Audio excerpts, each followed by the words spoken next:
Welcome to Hope Through Hard Stuff, a podcast from Winning at Home. Please welcome your host, speaker, and award-winning author, Steve Norman. Welcome back to Hope Through Hard Stuff. I am honored to have as my conversation partner today, Deborah Brink. Deborah is a counselor here at Winning at Home. She's been doing it for 15 years. I've had the opportunity to know she and her husband, Craig, for the last 5 years. Kelly, my wife, and I worshiped with them for a season. And Deborah, it's a great joy to have you on the show today. Thanks for making time. Thanks, Steve. I'm excited to be here. Deborah, what prompted you to get involved in clinical work? Like, what was the draw or the pull for you to want to do the kind of counseling that you're doing now? Well, I started quite a long time ago, actually, with getting my master's in social work. And I've always had a heart for people. I've always had a heart for wanting to journey alongside people. And I think that I was always very curious about people and their journey, and then curious about what brings healing and wholeness. And I remember even as a younger person really being interested in that. And I think, sometimes the hardships that we go through can draw us into our passions too in life. And so my mother struggled a bit with depression and anxiety, and that had a real impact on me and on my siblings and on my family. Even out of that, I think really wanted to understand what health and wholeness again meant. And I wished that so much for her. And that did end up not being something that was, unfortunately, something she was ever to really attain in life. So I think that was part of the journey too. But God led me to it at a young time in my life. And it's been a passion of mine. Well, thanks so much for doing it. You and I were talking earlier, and you said that part of the challenge in a lot of people managing their emotional, spiritual, and mental health isn't so much being able to name or identify emotions, but it's being able to process, manage, and navigate those emotions. Talk about that a little bit more, if you will. Yeah. So when I work with clients, oftentimes what I talk about is that we have to do the heart work. And that can be the hardest work we do, but the most important work we do in life. And so managing our emotions is a super important part of that heart work. We want to be able to identify and understand what's going on in our hearts, and then how to best move forward with that healthy, best version of ourselves. So emotions is such a key part of who we are, right? You've heard the saying, maybe, we are thinking people who feel once in a while, but we're actually feeling people who think once in a while. So it's very important how we deal with, how we are able to identify emotion. And then even more important is how we respond to that emotion. So very critical in terms of being able to live a healthy life is what we do with emotion. And unfortunately, a lot of us haven't really been modeled how to manage emotion well. We do a lot of different things with our emotions. We want to avoid often. We certainly don't like to deal with pain, right? So we numb, we avoid, we run away. And being able to identify that emotion and then being able to respond to it in a healthy way is so critical to healthy lifestyle. Deborah, what do you think are some of the barriers to being able to identify and fully lean into those really tough emotions? First of all, for a lot of us, we haven't been modeled how to do that effectively. Secondly, we would, again, much rather numb, avoid, and run away from our emotion. And so the barrier there is we often can come at it from a place of fear of, oh, no, I don't know how to manage that emotion, so I'd rather avoid it. We're a very addicted society. We're very, we much prefer to numb or escape versus go after our emotions. And once we realize and once we develop skills of managing and navigating, we can find so much freedom in that. So oftentimes, Steve, what we can do is we can either push our emotion away, right? Or, for instance, if we have an uncomfortable emotion, let's just say sadness or anger, we'd like to either push it away, avoid it, or we can hold it too close, and it can become very overwhelming. And that can be super difficult again to move forward with that. What we want to do is we want to have our emotions at a comfortable distance. to be able to observe that emotion, to be able to identify it, and then to be able to respond to it in a healthy way. That's a great insight. I'd never heard it framed that way before. I've definitely understood the one extreme, the kind of stiff arming our emotions and keeping them as far away as possible, but had never heard about the flip side, or the other extreme, the other ditch, which is holding them too closely. What are some of the emotions that sometimes we hold too closely, and what are the fallouts from those? Yeah, so certainly grief or sadness can be something we hold very close, and that can be very overwhelming. Also, anger, we can hold anger too closely, and then it becomes consuming. What we want to think about is, are our emotions driving the bus, or are we driving the bus? And when we hold those difficult emotions too closely, they're the ones driving the bus in our life. So it's very important to be able to, again, recognize it and get that comfortable distance, be an observer of that emotion. I would say mostly some of those more difficult emotions like anger or sadness, and then being able to hold those where they need to be. What are some of the kind of tactics or tools that you find yourself giving clients who are struggling to have that observation mode? Like I had heard one actor who was being interviewed who struggled with anxiety. He said that his therapist had kind of taught and counseled him to observe his emotions almost like cars driving by on a freeway, to be able to say like, oh, here comes anxiety, or here comes stress. And as a way to almost say like, I anticipated that it was coming and now here it is. But he just had that device that allowed him to get some psychological distance from it so that he could observe it rather than being owned by it. Yes, that's excellent. And I do use that too. Like, yeah, as cars passing by, we see it coming, and then we can let it go. We can address it. Allison Cook talks a lot in her really good, excellent book about boundaries for your soul. She talks about the importance of differentiation, which is really getting space from that emotion, which is kind of what I've been describing, right? There's interpsychic differentiation where we set boundaries with others, and then there's interpsychic differentiation where we set boundaries within ourselves. So that's a really important tool for us to learn.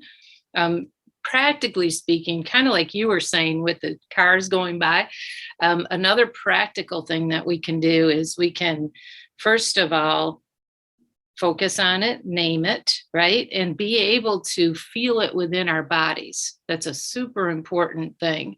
So when we have anger, sadness, anxiety, label the sensation in our bodies. Oftentimes, maybe our stomachs hurt or our head hurts, or, there's different ways our bodies carry that emotion. Very important to identify that first and then label the emotion, whatever it is. Breathe to create safety, to slow it down. I teach all my clients 4 square breathing. It's a little bit of a technique to slow things down. And then finally, make a choice to either self-soothe it, which would mean journal, maybe take a walk, maybe call a friend, but slow it down enough where you're responding to it versus it controlling you.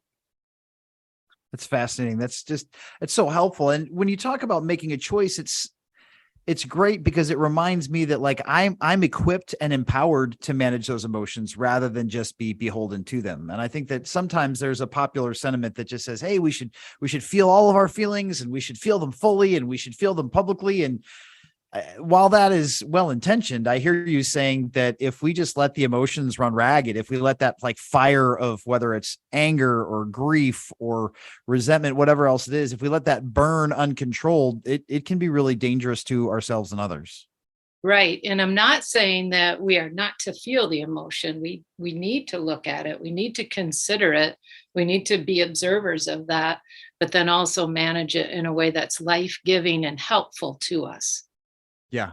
And I love your encouragement that when we name it and when we feel it, then we can start asking questions of it. And whether it's been, Brene Brown, who says that it's important for us to be curious about our emotions, or psychologist Susan David, who says, hey, sometimes when you're feeling an emotion really strongly, ask this question, like, what's the purpose of this emotion? What's the function of this emotion? Mm-hmm. How have you seen that play out in your work? Like what happens when you see clients really get curious about that emotion? Where can that journey take them? Well, it's life-changing actually, because instead of, again, running away from it or numbing it, it's life-changing, because if we choose curiosity or compassion, we start living much more aware lives. Do you get what I'm Yeah. saying? And so it's really, really helpful.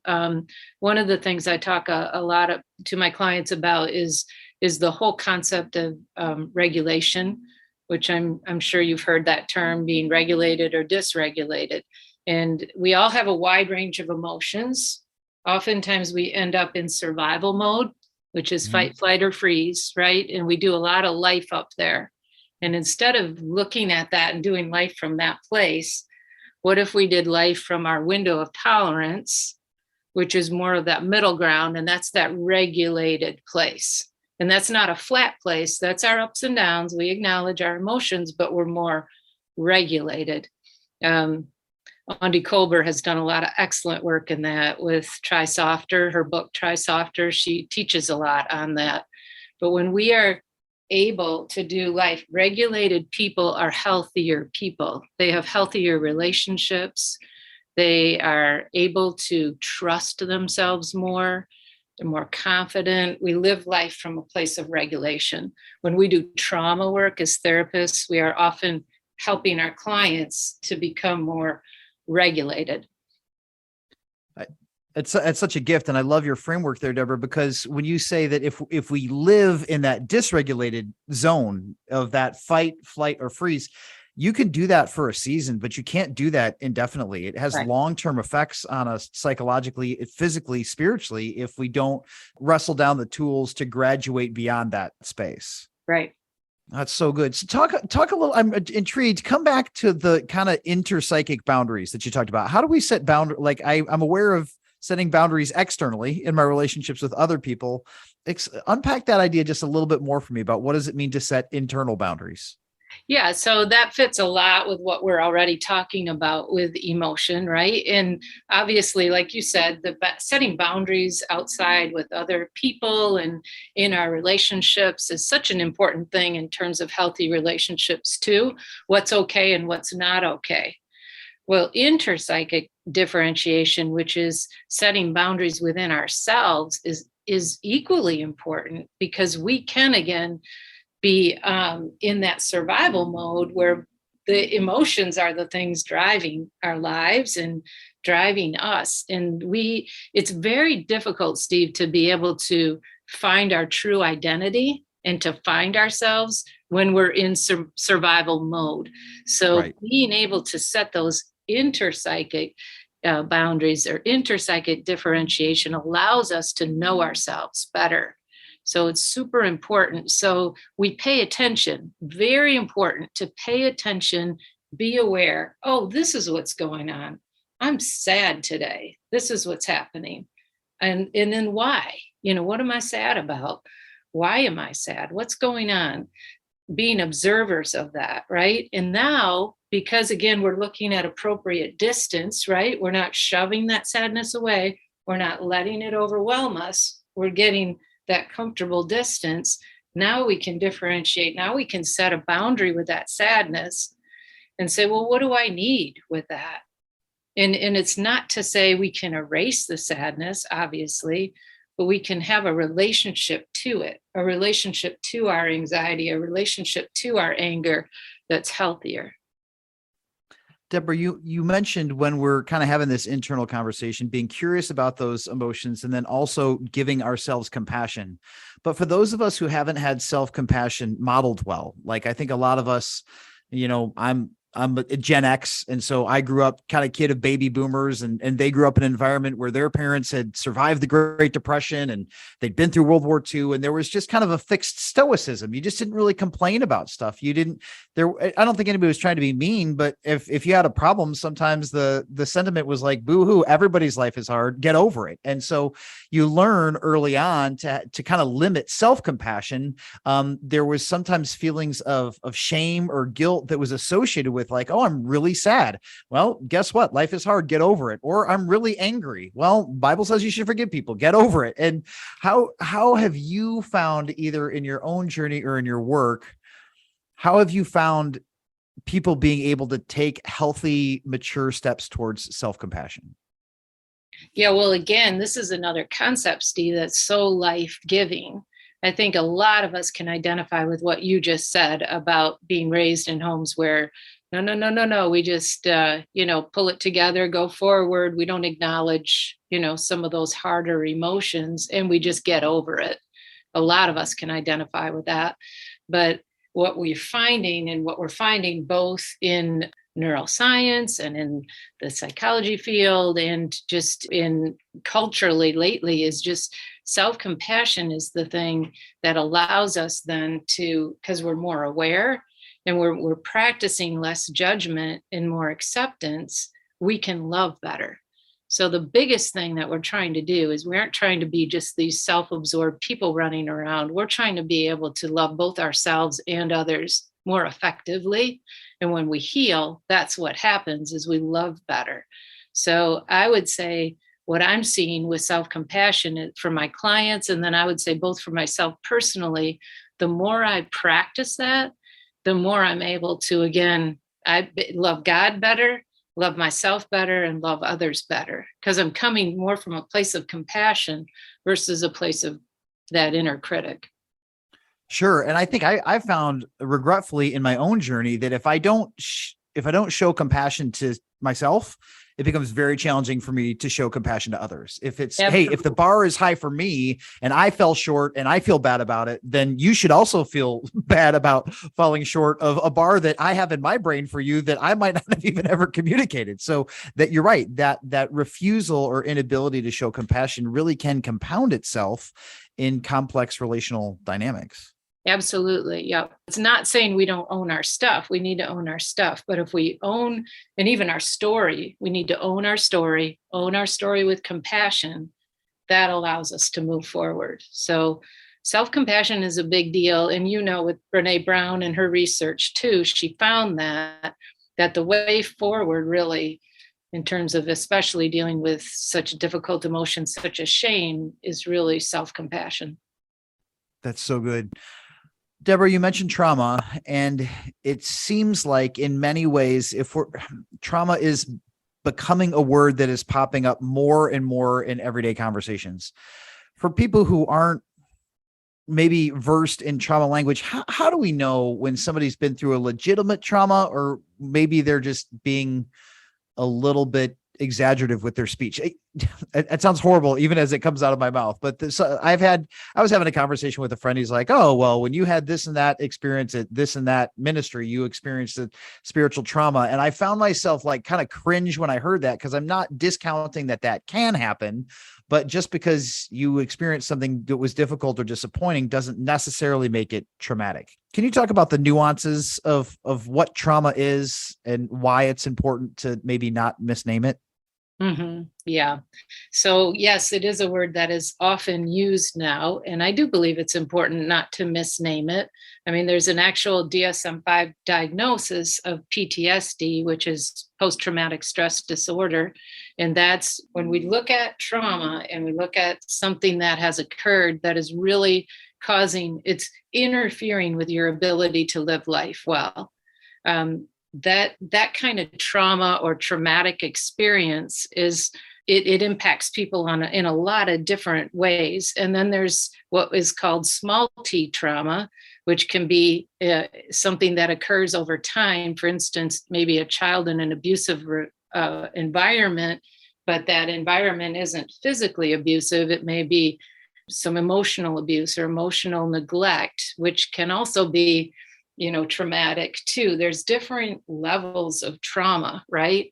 And I do think we have to be careful about how we define it and how we look at it. The important thing is how do we respond to those kind of circumstances in our life? And as trauma-informed therapists, we're trying to figure out what was the impact of that trauma on the individual and on ourselves, right? But yeah. I would agree with you, Steve. You want to be careful about what you're labeling as trauma and what you're not, what you're putting into that category.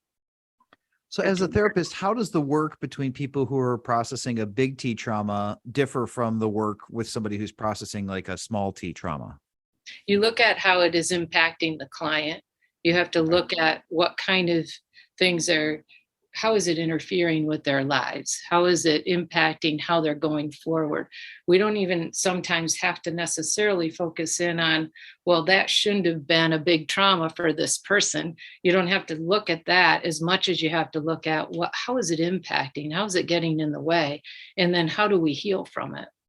Okay. And Deborah, for some people who maybe they don't look at their past experience as particularly traumatic, but it is affecting their ability to do work. I know that some of us say, well, life is hard. I don't think that my life was any more difficult than somebody else's. So I'm going to put my big boy or big girl pants on and just kind of keep marching through life. How do we know if something really is inhibiting our ability to live life well? Or if we just had a rough season and need to pull out of the dive? Mm-hmm. Yeah, well, we notice how it's in terms of, is it interfering with our ability to do our work well? Okay. Is it interfering with our ability to love our family or love our people well? Is it on our minds a lot? Is it interfering? Do we notice we get stuck sometimes in it? Do we notice that we don't feel like we live very free? We don't have a lot of joy. Those are the things we want to look for. How, again, is it interfering with those everyday life situations that we're trying to navigate through? Deborah, you talked about box breathing for a little bit, or 4-count breathing. For people who have never heard of it before, how does it work?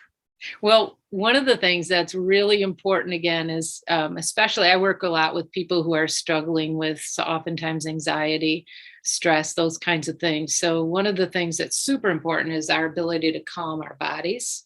So one technique I teach is something called 4-square breathing.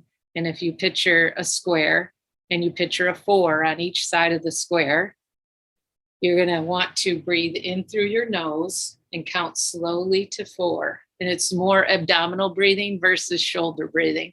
So you count slowly to 4 and you breathe in, and then you hold that for 4 seconds. And then you breathe out through your mouth, counting slowly to 4, and then you let it set for 4 seconds.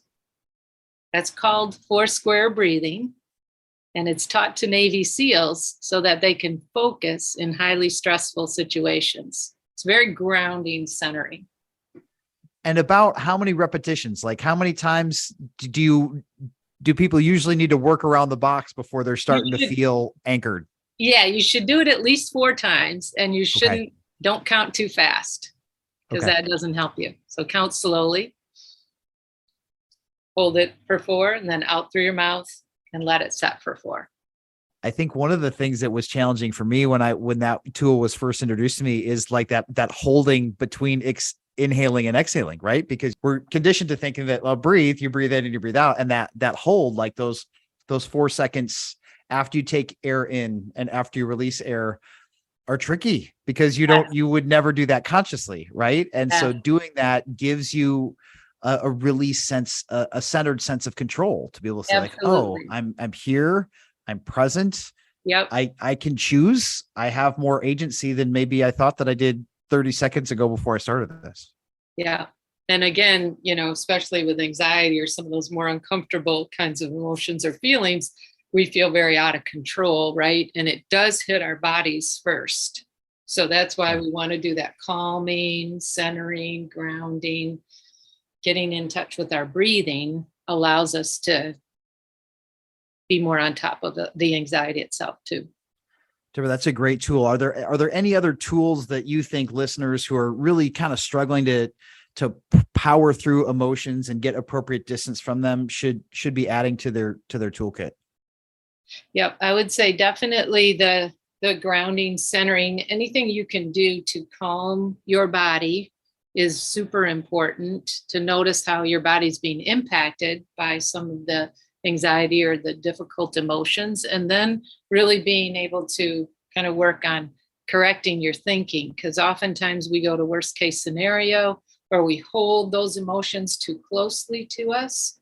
So being able to correct our thinking or to ask the question, for instance, if we're working on our inner critic, being able to name it, right? Calm our bodies, name it, befriend it, understand it with compassion, invite God into the process, super important. And then unburden, some of the weight of maybe some of the messages we're taking in with that inner critic. And then integrating a newer and truer, more beautiful message. So important. So good. Deborah, as a person of faith, as somebody who's, kind of committed to using the truth of Scripture and the person of Christ to inform your own journey and your work with clients, how do we discern kind of that inner prompting of the Holy Spirit and just kind of the inner critic? Like, because sometimes if we're not particularly healthy, or if we are feeling overwhelmed, those lines can get blurred, and the voice that we hear in our brain, we think that could very well be the voice of God, when in fact it really isn't. How do you help people kind of parse out what's what when they're trying to navigate that internal monologue? Mm-hmm. So a lot of what I do when I'm working with clients, first of all, is, I talk to them about, we're on this journey, and we're going to figure out what are all the pieces, right, that are going on in your life, and what are all the things, what are some of the messages, right? So often, Steve, we have been wounded in the past, and then we carry on the lies from the wound, right? Yeah. So we're not only just trying to figure out what the wound is, we're trying to find out what are the lies from the wound. And Sure. So often those lies are the things that make up our inner critic, is you're not enough, or you're this, or you're that. And it just really gets in our way again of understanding our true identity. And just as a faith-based person, the more we understand the goodness of God and who He created us to be, and the more we understand our identity and our worth as His beloved children, we also then are able to stand against the lies and stand against that inner critic. So there's a real process in that, but it's such a beautiful one when we can really figure out what the lies are, and then we can actually start and retrain our minds, put a new message in there. That's great, Deborah. A truer message. A truer message. Deborah, any last thoughts or words of encouragement to people who might be tuning in today, who just they feel overwhelmed, and they feel, again, either that they're self-medicating in whatever their drug of choice is because they don't want to feel their emotions, or their experience with their emotions is so bonded to their identity that they don't have a healthy space with it? Any final words of challenge or hope for them? So I would say that there is hope. There is healing. Their story is meant to be a story that is full of life and goodness and light. And I would encourage them not to give up. I would encourage them to go after that true identity. I would encourage them to continue to do the work. A lot of us maybe don't necessarily want to, but I would encourage them to keep doing the work, because God is the God of healing. He's a God of goodness. He's a God of light and of truth. And when we truly accept that, and we truly understand our identity and our worth in Him, and we do life from a place of compassion, it's very free. It's very life-giving. That's great. Deborah, thank you so much for sharing your insight and your time with us today. I know I've been encouraged and feel like I've got some more tools to work with than I did when we started, and we look forward to talking to you again sometime soon. All right. Thanks, Steve. Thanks for listening to Hope Through the Hard Stuff. If you liked what you heard, please remember to subscribe to it, rate and review it, and then share it with others. Winning at Home offers hope through counseling and coaching, motivational speaking, community events, and other media resources. If you believe in what we do and want to support us in our mission, consider making a donation at winningathome.com.